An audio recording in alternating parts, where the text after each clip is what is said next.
Muito bem, meus queridos jovens, vamos então ler a palavra do Senhor. Eu trouxe aqui uma palavra para os irmãos que Deus falou ao meu coração, que eu intitulei da seguinte maneira: coração marcado. Nós temos que ter o nosso coração marcado, diferenciado do coração daquele que não conhece a Cristo. E eu quero refletir com os irmãos nessa noite a respeito de que marca é essa e de que consequências essa marca traz para nossas vidas. E para isso, quero ler um texto em Romanos, no capítulo 2, dos versículos 25 ao 29. Então abre aí as suas Bíblias, Romanos capítulo 2, dos versículos 25 ao 29. Todo mundo encontrou? Romanos 2, 25 ao 29. Eu vou ler aqui numa versão que é a Nova Versão Internacional, talvez diferencie um pouco aí da Revista Corrigida, que boa parte dos irmãos tem, mas vai dar para vocês acompanharem comigo. Romanos 2, 25 ao 29 diz assim: a circuncisão tem valor se você obedece à lei, mas se você desobedece à lei, a sua circuncisão já se tornou incircuncisão. Se aqueles que não são circuncidados obedecem aos preceitos da lei, não serão eles considerados circuncidados? Aquele que não é circuncidado fisicamente, mas obedece à lei, condenará você que, tendo a lei escrita e a circuncisão, é transgressor da lei.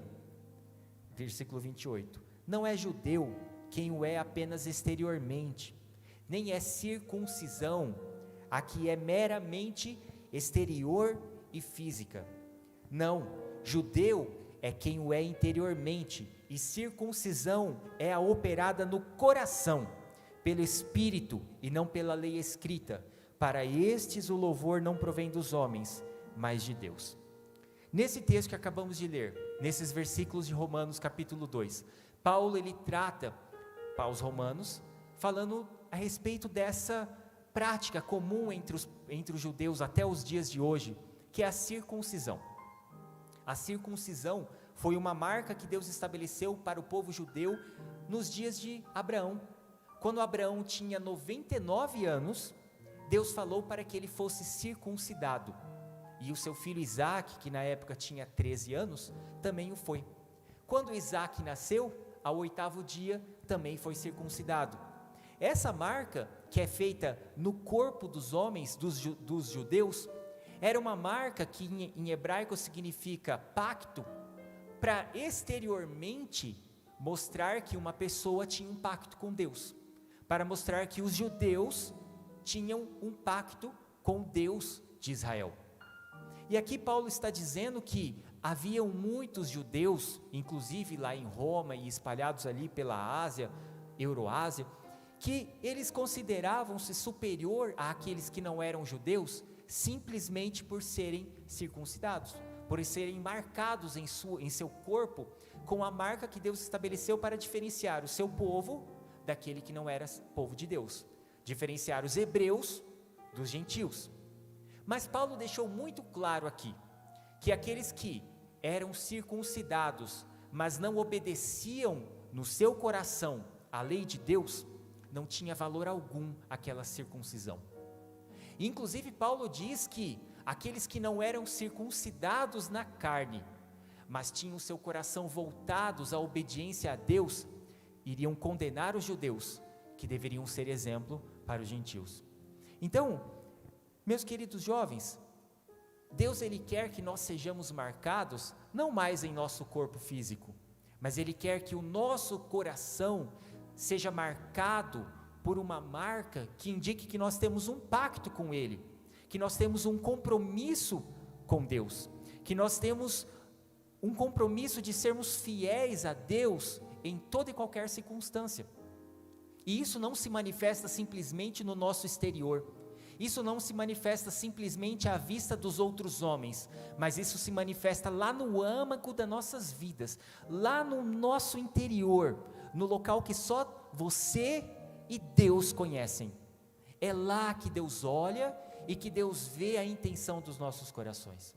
Então, nesse texto, Paulo ele estava dizendo E hoje eu estendo essa mesma palavra para nós que aqui estamos. Meus queridos jovens, nós temos que ter o nosso coração marcados por Cristo. O nosso coração deve estar voltado para Cristo, com todas as nossas forças, com toda a nossa inteligência, com todo o nosso viver, com toda a nossa vontade. O nosso coração deve estar voltado para Cristo e receber dele uma marca. O nosso coração deve ser diferente do coração do mundo. Enquanto o mundo não tem compromisso com valores morais, enquanto o mundo, muitas pessoas são muito maldosas, são dominadas pelo inimigo que está ali cuidando do mundo. Quem não está com Cristo, está longe de Cristo. Quem não está com Cristo, está sujeito ao agir do inimigo. Nós bem sabemos disso. Neste mundo espiritual, as coisas são binárias, né, Dudu? No mundo espiritual, as coisas são binárias. Ou é, ou não é. Ou você é de Cristo, ou você está sujeito às forças malignas.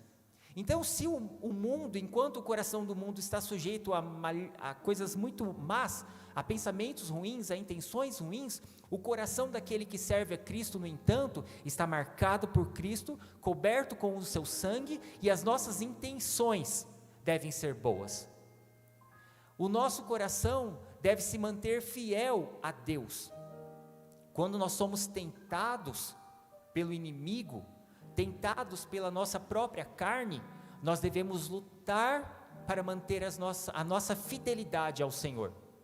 Quando inclusive à vista dos homens, e às vezes a gente pensa que é difícil se manter fiel a Deus simplesmente ali quando estamos ocultos, mas também a sociedade às vezes influencia-nos tanto, que às vezes quando nós temos que manter a nossa fé firme em Deus, diante dos olhos dos homens, é difícil, porque não queremos desentoar do mundo. E nesses momentos também, é aí que nós manifestamos a nossa fidelidade ao Senhor, quando as pessoas nos veem e quando as pessoas também não nos veem. O nosso coração marcado por Cristo deve ser fiel a Ele, deve se manter fiel a Ele. Contar mentira às vezes é fácil, mas nós devemos contar a verdade, porque nós somos fiéis a Deus. Fazer mal ao próximo, às vezes é uma reação a uma ação. Recebemos uma maldade e queremos agir com maldade, mas assim não é o coração cristão. O coração cristão, ele retribui o mal com o bem. Então, meus queridos jovens, o que importa, olha só o que diz 1 Coríntios 7,19, que Paulo também disse: a circuncisão não significa nada, e a incircuncisão também nada é. O que importa é obedecer aos mandamentos de Deus.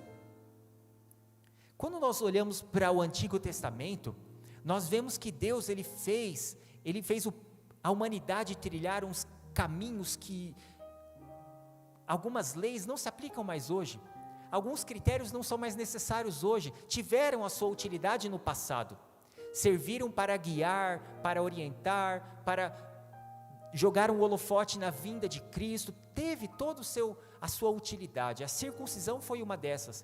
Quando Deus chamou Abraão, em Gênesis capítulo 12, e ele falou assim: Abraão, eu te escolhi, a partir de você eu vou fazer vir o meu povo especial.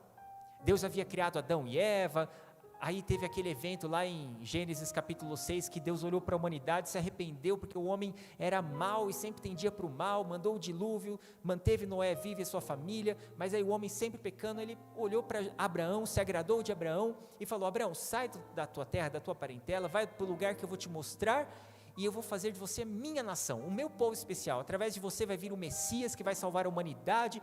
Vocês vão depois me rejeitar como Deus, mas aí eu vou abrir a salvação para toda a criatura viva. Então tudo isso teve um porquê. E a circuncisão, tão tratada ainda no Novo Testamento, fala sobre isso, sobre a marcação que deve ter aquele que serve a Cristo. Nós temos que ter um diferencial, nós temos que ser diferentes. E essa diferença não é no exterior, essa diferença é no interior. Obviamente, a gente não abre olhando, pensando dessa forma, nós não temos nunca um radicalismo de pensar que, então Deus só se preocupa com o nosso interior. Vamos se vestir do jeito que a gente quiser, vamos falar o que a gente quiser, porque o importante é que o nosso coração esteja guardado. A gente sabe muito bem que isso não é verdade, né? Se o nosso coração pertence a Cristo, é marcado por Cristo, o exterior reflete isso também. Então, só que Deus, ele olha para o interior primeiro. Olhar para o exterior é para o homem. Eu olho para vocês aqui e não sei nada que está acontecendo no coração de vocês. Eu não conheço, não estou ali às vezes no dia a dia com vocês, não sei se vocês estão tristes ou alegres. Tem pessoas que deixam transparecer muito facilmente os sentimentos dos seus corações. Quando está triste, percebe-se. Agora tem pessoas que às vezes está triste e não deixa transparecer. Então eu, mero humano, não consigo saber nada do que está acontecendo no seu coração. Não tenho certeza de nada disso. Mas quando Deus olha para nós, Ele vê. Então por isso que nós falamos tanto que o que importa é o que está lá dentro. É o seu coração. É o modo como você veio ao culto nessa noite. Como está o seu coração, jovem? Ele está marcado por Cristo? O seu coração é marcado por Cristo? Ele é voltado para Deus? Ou quando vem uma tentação, quando uma concupiscência, que é aquele desejo desenfreado dos olhos, da carne, quando a soberba da vida, esses 3 grandes inimigos que a Bíblia fala, quando ele vem e sussurra aos seus ouvidos, você já logo se entrega e despreza e deixa de ser fiel a Deus? Ou você luta com todas as suas forças para manter a sua fé firme em Deus? O seu coração, ele tem a marca de Cristo? Ora, nós estamos aqui nessa noite exatamente para refletir a respeito disso, e para olhar para nós mesmos e vermos, será que eu estou como Deus quer que eu esteja? Será que o meu coração é como Deus quer que ele seja? E aí eu quero refletir com vocês a respeito de ter um coração que agrada a Deus. O que é isso? E ver um exemplo bíblico a respeito de um coração que agradava a Deus a despeito de suas falhas. Primeiro, eu quero ler um versículo que inclusive, é até uma curiosidade que eu não tinha percebido, mas em Ezequiel tem 2 versículos iguais. Ezequiel, o profeta Ezequiel, no capítulo 11, versículo 19, e no capítulo 36, e versículo 26, é o mesmo versículo. Está escrito o seguinte: darei a vocês um coração novo, e porei um espírito novo em vocês. Tirarei de vocês o coração de pedra, e em troca, darei um coração de carne. Esse mesmo texto se repete nesses 2 versículos, Ezequiel 11 e 19, e Ezequiel 36 e 26. Então Deus, ele tem interesse em que nós tenhamos um coração voltado para Ele. Ele tem interesse em transformar o coração de todos os homens. Seria uma injustiça muito grande se eu dissesse que a salvação é só para alguns homens. Não, Deus deixa isso muito claro, que a vontade dEle é que toda a humanidade seja salva, sem distinção de raça, de posição social, de nacionalidade, não, de idade, não. Deus quer que todos sejam salvos. Então o interesse dele é que o coração de todos os homens seja transformado.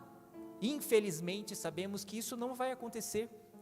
O relato do arrebatamento, o relato da vinda de Cristo, está bem claro em Mateus 25, que diz que um será levado e o outro será deixado. Haverá sim pessoas que serão deixadas por não aceitarem a salvação de Cristo, mas o interesse dele é que todo o coração seja voltado para Deus. E aí, o exemplo que eu quero dar de uma pessoa que teve um coração segundo o coração de Deus, que foi segundo o coração de Deus, é Davi, o rei Davi, até hoje tão reverenciado lá em Israel, né? O símbolo da bandeira de Israel é a estrela de Davi. Davi, essa grande personalidade aí do povo de Israel, ele, lá em 1 Samuel capítulo 16, vem à tona como um jovem, não vou dizer adolescente, mas como um jovem que foi escolhido por Deus para substituir o primeiro rei de Israel. Israel era reinado teocraticamente, mas olhando para as nações ao redor, quis um rei, Deus deu Saul. Saul desobedeceu a Deus de uma maneira que desagradou muito a Deus. Deus rejeitou Saul, mandou Samuel ir lá na casa de Jessé para ungir um novo rei. E Samuel, olha que interessante, mesmo tendo comunhão com Deus, conhecendo a Deus, de ouvir falar, porque Deus falava com Samuel, quando ele foi na casa de Jessé, ele olhou para os filhos de Jessé, viu alguns que eram bonitos à vista, grandes, tanto é que alguns filhos de Jessé serviram no exército, e ele falou, vai ser esse aqui, ele é grande, ele vai ser como Saul, porque Saul, quando o povo se reunia, Saul despontava do ombro para cima. Tem um texto bíblico que fala sobre isso. Saul era uma pessoa alta, imponente, para ser o primeiro rei de Israel. Mas o coração de Saul não agradava a Deus. O coração de Saul não era constantemente voltado para Deus. Em determinado momento, quando ele deveria manter a sua fidelidade ao Senhor, ele desobedeceu. Ao invés de esperar o profeta Samuel, foi lá e ofereceu um sacrifício, achando-se que era rei, foi lá oferecer um sacrifício, agradou a Deus, Deus o rejeitou. Samuel então foi lá na casa de Jessé, e ele, olhando filho após filho, falou: acabaram esses varões? Deus não me falou que era um desses. E aí Jessé falou: tem lá um que está cuidando das ovelhas, o pequenininho, mais caçulinha. E aí Deus falou com Samuel: é esse, chama ele, que é ele que eu vou ungir rei de Israel. Então no capítulo 16, Deus unge Davi como rei de Israel. Mas Saul não tinha a menor noção de que isso estava acontecendo. Samuel estava com medo de que Saul o matasse, quando ele soubesse que ele estava indo ungir um novo rei, porque Saul tinha seu coração longe de Deus. Mas Davi foi ungido rei. E no capítulo 17 de 1 Samuel, é relatado uma luta, uma guerra, uma batalha entre Israel e os filisteus. E despontou dentre os filisteus o gigante Golias. E ele falou assim: eu proponho uma resolução para essa guerra. Eu, o único soldado dos filisteus, quero lutar com um soldado da parte de Israel. Então os soldados ficam com muito medo, ninguém se propõe a lutar, ainda menos Saul. Mas Davi, que foi levar comida para os seus irmãos na guerra, ouve o Golias afrontando o povo de Israel, e ele, por ter um coração próximo de Deus, aí nós vemos que Davi, ele tinha um coração tão voltado para Deus, que ele não permitiu que um gigante afrontasse o nome do Senhor. O gigante estava esbravejando do outro lado, achando que ele ia vencer o povo de Deus. Aí Davi achou aquilo uma coisa inaceitável. Como esse Golias vai vencer Israel? O meu Deus é mais poderoso, o meu Deus é o único Deus. Davi sabia a quem ele servia. O coração de Davi era voltado para Deus, e ele se propôs, mesmo sem ser um soldado, mesmo sem armadura, mesmo sem preparo, se propôs a lutar contra Golias e o venceu. Com uma pedra em sua funda, atirou uma pedra, a pedra acertou na testa de Golias, ele foi ao chão. Davi pegou a espada de Golias, arrancou sua cabeça e foi vitorioso. Por quê? Porque o coração dele estava voltado para Deus. Davi teve experiências, obviamente, antes. Ele tinha rasgado um leão e um urso que queria comer as ovelhas de seu pai. Ele era uma pessoa muito, muito valente. Mas veja, quando nós temos o nosso coração voltado para Deus, nós aproveitamos as oportunidades para que o nome dele seja glorificado. Já pararam para pensar, se Davi não tivesse o coração voltado para Deus, ele ouviria aquilo e seria mais um soldado, com medo. Aquele soldado, ele tem lá perto de 3 metros, como que eu vou lutar contra ele? Deixa para esse soldado, se algum se propuser. Mas não, pelo coração dele estar tão próximo de Deus, ele achou aquilo um absurdo. Como que alguém pode falar assim do meu Deus? E ele foi vencedor. Mas veja, o que aconteceu? Davi foi perfeito? A gente sabe de muitas falhas de Davi, né? Uma delas é, depois de todo o percurso para que ele fosse finalmente entronado o rei de Israel, depois que ele estava lá no seu palácio, tinha ido à frente de muitas lutas, vitorioso, porque Deus era com Davi, ele era vitorioso, soldado valente. Tem até o relato de 40 soldados de Davi que fazia coisas absurdas, de tão valentes, de tão corajosos, de tão hábeis que eram esses soldados de Davi, inclusive Davi. Mas ele, em determinado momento, ficou no palácio. E ele olhou ali para a vizinhança, viu Batseba, esposa de Urias. Ele sabia que não podia ter aquela mulher, porque ela era casada, mas ele mesmo assim a cobiçou, a teve, planejou a morte do seu marido Urias para tentar encobrir o caso. Olha que maldade, meu Deus, ele era segundo o coração de Deus, mas ele foi capaz de fazer uma maldade tão grande quanto essa. Tanto é que quando Natã, o profeta Natã, foi afrontar Davi, falando: Davi, o que você fez? E Natã foi com uma parábola para contar com Davi, falando o seguinte: havia lá uma pessoa, um pecuarista, um fazendeiro, que tinha só uma ovelhinha. Ele cuidava tão bem daquela ovelha, com carinho, com cuidado, tosqueava, cuidava. E tinha um outro lá que tinha muitas ovelhas, mas na hora que uma ovelha precisou ser morta, foi aquela ovelha, que era tão cuidada por para aquele fazendeiro. E aí Davi ficou, mas por que não pegaram uma outra ovelha que era tão cuidada? E aí Natan falou, foi você fez isso. Urias era um soldado, tinha sua esposa, estava na guerra, e Davi escolheu justo a mulher que ele não poderia ter. Ele poderia ter escolhido tantas outras mulheres, porque ele era rei, ele tinha muitas prerrogativas nesse sentido, mas olha a maldade de Davi. No entanto, quando Natan o confrontou, enviado por Deus, e depois que Natan o abandonou, ali, ciente do seu pecado, ele escreveu o Salmo 51. Vocês já leram o Salmo 51? Lembram-se dele? É o salmo que Davi escreveu para mostrar o quanto ele se arrependia daquilo que ele tinha feito. E o versículo 17 me chamou a atenção. O versículo 17 de Salmo 51, ele diz o seguinte: os sacrifícios que agradam a Deus são um espírito quebrantado, um coração quebrantado e contrito, ó Deus, não desprezarás. Então Davi, embora pecador, sabendo da maldade enorme que ele cometeu, ele se arrependeu, quebrantou o seu coração, se arrependeu do seu pecado, e Deus o perdoou. Então, e aqui nós vemos o porquê ele foi inclusive depois referenciado como uma pessoa que foi segundo o coração de Deus, porque mesmo cometendo pecados, que todos nós cometemos, ele se arrependia daquilo e estava constantemente buscando melhorar, deixar para trás aquilo que desagradava a Deus e fazer aquilo que o agradava. Quantos aqui nunca pecaram? Quem aqui nunca pecou?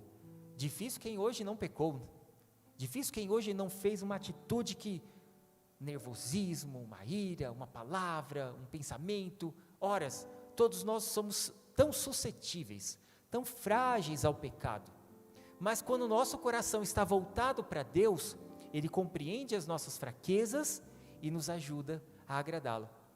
Então, interessante inclusive que depois, quando eu fui relembrar os filhos de Davi, ver a família de Davi tinha tantos problemas. Lembram-se de Aminon? Já ouviram falar de Aminon? Ele abusou da sua irmã, da sua meia-irmã Tamar. Era um filho de Davi. E aí depois Absalão matou Tamar e quis tomar o trono de Davi. Depois Adonias, quando seu pai Davi estava velho, mas ainda vivo, quis também tomar o seu trono. Veja, que família difícil, que problemas Davi teve na sua família, que pecados Davi cometeu, mas a Bíblia ainda assim o referencia como um homem segundo o coração de Deus. Será que eu e você também não podemos ser um homem segundo o coração de Deus? Será que se Deus pudesse falar algo a meu e a seu respeito, o que Ele diria? Quais são os pensamentos de Deus a nosso respeito? Às vezes a gente pensa, às vezes eu ponho a me pensar, o que a minha esposa pensa de mim? O que meu filhinho de 2 anos e meio pensa de mim? Está começando a formular ali a sua percepção do mundo. Às vezes eu pelo caminho que eu trilhei, eu penso, o que meu pai pensa de mim? O que minha mãe pensa de mim? Às vezes você pensa, o que seu amigo pensa. A gente pensa, o que a outra pensa da gente. É normal isso. Às vezes sentimos vergonha, às vezes ficamos orgulhosos. E o que Deus pensa de você? Você já parou para pensar nisso? Será que nós estamos agradando a Deus? Então reflita, eu estou refletindo nessa noite a respeito dessa palavra, eu pensei muito a respeito disso, quando estava preparando essa palavra, porque, irmãos, o que mais importa é um coração marcado. Quando o nosso coração é marcado por Cristo, quando o nosso coração é constantemente voltado para Deus, nós somos fiéis a Ele, a nossa vida espiritual, ela continua viva, a gente tem comunhão com o Espírito Santo de Deus, a gente é cheio do Espírito Santo de Deus, a gente, mesmo às vezes no momento corrido, na vida corrida, a gente sente vontade e prazer de ler a palavra de Deus. A nossa comunhão com Deus, a nossa proximidade com Deus, ela é beneficiada pelo nosso coração, que é próximo dEle. E aí Provérbios 4:23 é um versículo que vocês conhecem, diz o seguinte: acima de tudo, guarde o seu coração, pois dele depende toda a sua vida. Então, Deus ele deixa muito claro em sua palavra: guarde o seu coração, olhe para dentro de você, olhemos para dentro de nós e analisemos como está lá dentro. Não se preocupe muito com o que as pessoas pensam a seu respeito. Quando a gente começa a se preocupar muito com o que as pessoas pensam a nosso respeito, nós começamos a valorizar mais o que as pessoas valorizam. E nem sempre o que as pessoas ao nosso redor valorizam tanto é o que Deus valoriza. Agora, quando nós estamos preocupados em agradar a Deus, nós estamos preocupados com o que Ele valoriza, com o que a palavra de Deus valoriza. E se eu não leio a Bíblia, mas quero agradar a Deus, eu vou ver a grande necessidade que eu tenho de conhecer a Deus, de ler a Bíblia, para saber o que Ele quer de mim, para saber o que eu devo fazer para agradá-lo, para que meu coração esteja próximo dEle. Jesus, Mateus capítulo 15, versículos 11, depois do 18 ao 20, ele é abordado por alguns fariseus e ele fala assim: por que os seus discípulos não lavam as mãos antes de comer? Isso é errado, isso é fora da tradição dos judeus, eles têm que lavar a mão antes de comer. Aí Jesus fala assim: mas por que vocês estão tão preocupados com isso? O que contamina o homem não é o que vem de fora para dentro, mas é o que sai de dentro para fora. É o que sai do coração do homem, é aquilo que o contamina, é aquilo que pode nos distanciar de Deus. O Espírito Santo de Deus quer fazer de nosso corpo morada, templo, mas ele só mora em local que o agrada. Ele só adentra uma casa que esteja limpa e livre de pecado. E nós só podemos ser contaminados por aquilo que sai de dentro de nós mesmos. O que sai do coração? Olha só, o versículo 18 e o versículo 19 e 20, lá de Mateus capítulo 15, diz assim: mas as coisas que saem da boca vêm do coração, e são essas que tornam o homem impuro. Pois do coração saem os maus pensamentos, os homicídios, os adultérios, as imoralidades sexuais, os roubos, os falsos testemunhos e as calúnias. Essas coisas tornam o homem impuro, mas o comer sem lavar as mãos não o torna impuro. Portanto, jovens, guardemos o nosso coração, dele depende toda a nossa vida. Tomemos cuidado com os sentimentos que ocupam o nosso coração. Não venhamos a dar lugar à maldade, aos maus pensamentos, às más intenções. Guardemos o nosso coração, é dever nosso como cristão. Tome cuidado com aquilo que está no seu coração, tome cuidado com aquilo que sai de dentro de você. Busque cultivar com Cristo uma comunhão maior. Busque ter o seu coração marcado por Cristo, cheio da palavra de Deus, cheio do Espírito Santo de Deus. Amém, meus queridos jovens? Essa palavra eu queria trazer para os irmãos. Guardemos o nosso coração, tenhamos comunhão com Cristo. O seu coração é marcado? Pensem sempre nisso. Quando você se achar às vezes com um peso muito grande por causa das pessoas ao seu redor, do que elas pensam, do que elas falam, lembrem-se de que Jesus quer colocar sobre você um fardo que é leve, e Ele está disposto a te receber e te aliviar o fardo. Por quê?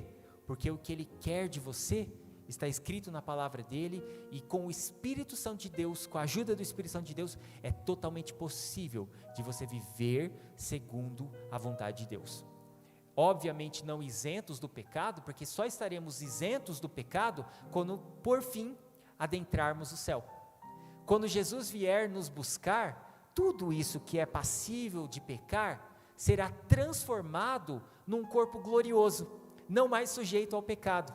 Ou então, se por vontade de Deus venhamos a partir deste mundo, morrer a primeira morte, e o nosso corpo aqui ficar, mas o nosso espírito então for recebido por Deus, estaremos num lugar onde o mal não pode adentrar. Estaremos então para sempre com Cristo, e aí nós veremos o quanto valeu a pena ter buscado manter o nosso coração puro, buscado manter o nosso coração sempre voltados para Deus. Vale a pena, jovem, vale a pena. Nós estamos aqui nessa noite, e como está o nosso coração? Voltado para Deus? Um coração sincero?